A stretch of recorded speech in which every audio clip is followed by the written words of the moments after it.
దీంట్లో పార్టిసిపేషన్ చేయాలా, ఏడుగా చేయాలా, డాక్టర్ గారు ఏంటంటే మెగాడియా మొత్తం టోటల్ ఆంధ్రప్రదేశ్ మొత్తం జరుగుతుంది కాబట్టి కొన్ని కారణాల వల్ల అందరూ స్కూల్కి వెళ్ళిన చూడు. అలాగైనా ఇంకో రోజైనా వాళ్ళతో కూడా మీటింగ్ కండక్ట్ చేస్తాము.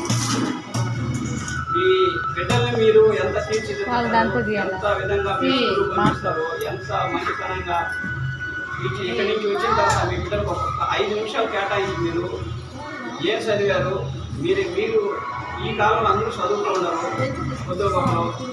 ఆ పిల్లలు వచ్చిన తర్వాత 5 నిమిషాలు ఏం చదివారు, ఏం రాశారు, టీచర్ ఏం చెప్పింది, మనం ఏం చెప్పాలా అని ఒక 5 నిమిషాల కాలం మనకు కేటాయించగలిగితే మీరు ఈ స్థాయి నుంచి మెరిట్ క్లాస్లోకి వచ్చి ఈరోజు చెప్పే కాడికి 5 అయిపోతుంది.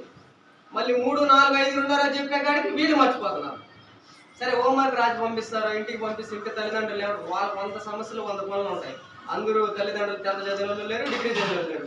కొంతమంది పేరెంట్స్కి సంతకాలు పెట్టిన వాళ్ళు కూడా ఉన్నారు. అంటే మేడం చెప్పేదాన్ని బట్టే పిల్లలు డిపెండ్ అయి ఉంటారు. దాన్ని బట్టి ఈసారి ఇంకొక టీచర్ని మనకు గ్రామ సభ ఒకటి పెడతారు. అక్కడ కూడా ఎంపీడీఓ వాళ్ళు వస్తారు. ఆమె చెప్తే కూడా ఎంఈఓ గారు వింటారు. ఒక టీచర్ని ప్రొవైడ్ చేసుకోండి. అదేవిధంగా ఈ స్కూల్ చుట్టూ కూడా చాలా బురద చెత్త అంతా ఉంది. వాళ్ళు ఈగలు మళ్ళీ స్కూల్లో వాళ్తాయి. అర్థమవుతుందా? పంచాయతీలో వచ్చి ఎవరో వచ్చి తల్లిదండ్రులు ఏం చేయరు. మళ్ళీ కూడా దాన్ని కూడా గ్రామ సర్పంచ్ కూడా ఒకసారి పట్టించుకొని ఈ స్కూలు చుట్టూ వాతావరణం మట్టి తోలేయడము, గ్రావెల్ తోలేయడము, ఏదో ఒకటి స్కూలు చేసుకోవాలి.